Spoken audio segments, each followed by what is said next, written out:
జనసేన పార్టీకి సంబంధించి టీడీపీ, జనసేన పొత్తులో ఎన్ని సీట్లు వస్తాయి ఏంటి అని చెప్పి చాలామంది మనం కూడా కొన్ని వీడియోలు చేసుకున్నాం. అయితే ఒక లిస్ట్ అయితే గతంలో కూడా నేను చెప్పున్నాను. అయితే 35 నుంచి 40 స్థానాల్లో జనసేన పార్టీ పోటీ చేస్తుంది అని చెప్పి కొంతమంది అంటున్నారు. లేదు 50 నుంచి 60 సీట్లలో జనసేన పార్టీ పోటీ చేస్తుంది అంటున్నారు. అయితే మొదటి లిస్టు మొన్న 10వ తారీఖే ఇస్తారని చెప్పి జనసేన పార్టీ నుంచి కొంత సమాచారం అయితే ఉంది. కాకపోతే అటు కొన్ని మార్పులు, చేర్పులు చేయవలసి ఉంటుంది. అందులో భాగంగా కొంచెం డిలే అయినట్టుగా కనిపిస్తుంది. అది కూడా ఏంటంటే రీసెంట్‌గా చూస్తున్నాం మనం జనసేన పార్టీకి సంబంధించి కొంతమంది వైఎస్ఆర్‌సీపీ నాయకులు కావచ్చు, ఇతర పార్టీల నుంచి వచ్చే వ్యక్తులు ముఖ్యంగా వైఎస్ఆర్‌సీపీ పార్టీ నుంచి ఎంపీలు, ఎమ్మెల్యేలుగా ఉన్నటువంటి వ్యక్తులే కొంతమంది జనసేన పార్టీ వైపు చూస్తున్నారు.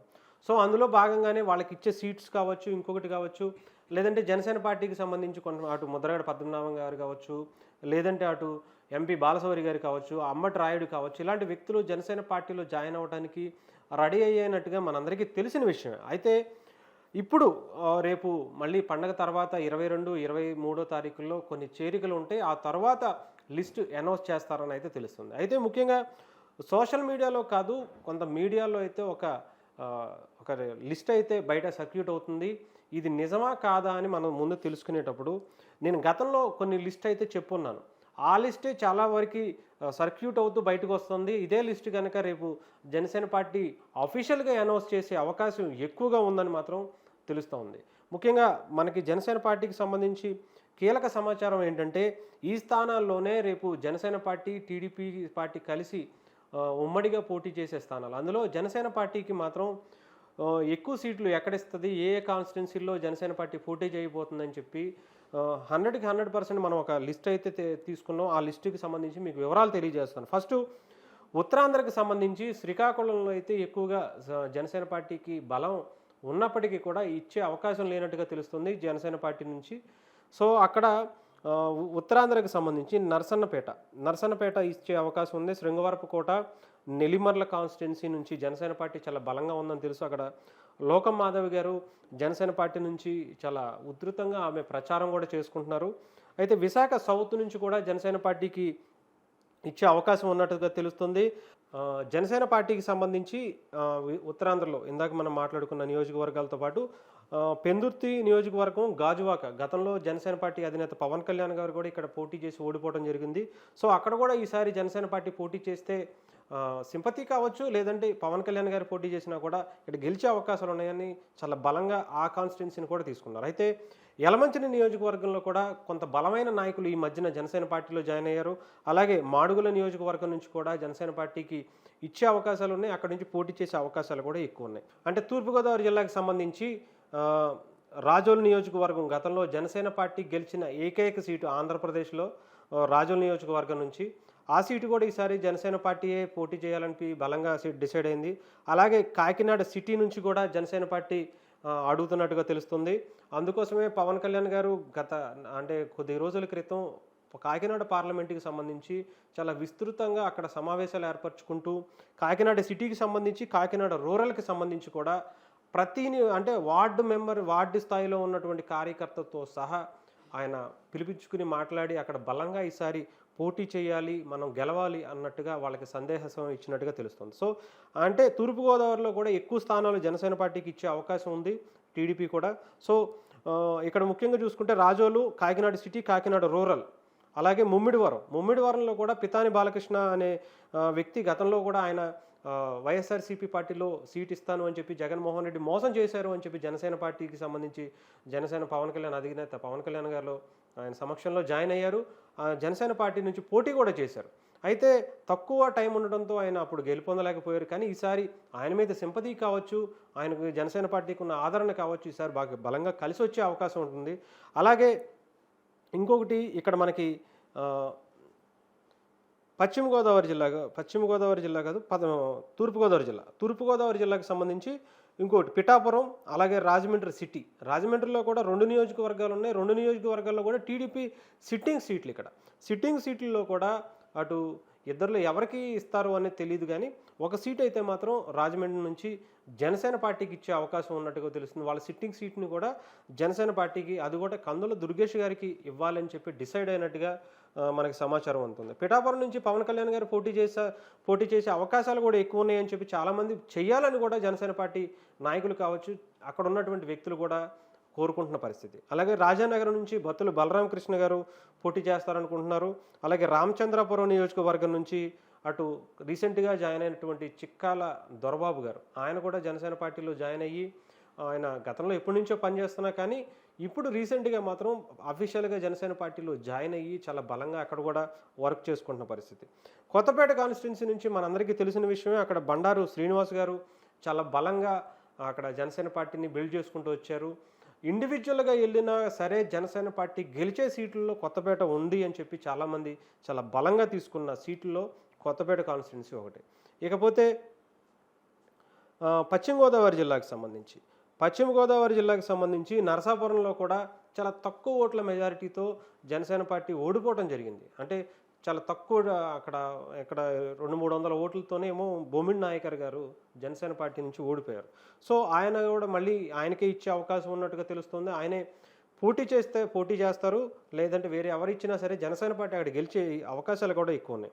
ఇకపోతే భీమవరం కాన్స్టిట్యున్సీలో పవన్ కళ్యాణ్ గారు ఓడిపోయారు, అది కూడా చాలా తక్కువ ఓట్లతో అక్కడ కూడా.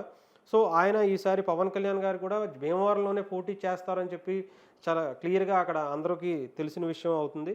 సో ఆయన పోటీ చేస్తే కనుక ఈసారి వన్ సైడ్గా టీడీపీ జనసేన కలుస్తాయి కాబట్టి వన్ సైడ్గా గెలిచే అవకాశం ఉంది. ఇకపోతే తాడేపల్లిలో బొలిశెట్టి శ్రీనివాస్ గారు కూడా పోటీ చేస్తారు జనసేన పార్టీ నుంచి. ఆయన కూడా చాలా బలంగా ఈసారి అక్కడ వర్క్ చేస్తున్నారు. సో ఆయనకి తిరుగులేదని చెప్పచ్చు. ఇక తణుకు నుంచి విడివాడ రామచంద్రరావు గారు అనే వ్యక్తి ఆయన జనసేన పార్టీ నుంచి పోటీ చేస్తున్నట్టుగా తెలుస్తుంది.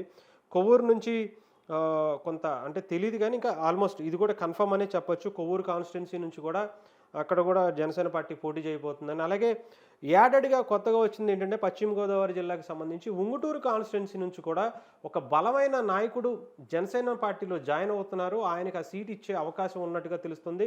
సో వాళ్ళిద్దరు అంటే జనసేన పార్టీకి అంటే పవన్ కళ్యాణ్ గారికి అక్కడ జాయిన్ అవ్వబోయే లీడర్కి ఆల్రెడీ చర్చలు జరిగినట్టుగా తెలుస్తుంది. ఆ లీడర్ కూడా వచ్చి జాయిన్ అయ్యే అవకాశాలు కూడా ఎక్కువ ఉన్నట్టుగా తెలుస్తుంది. ఇకపోతే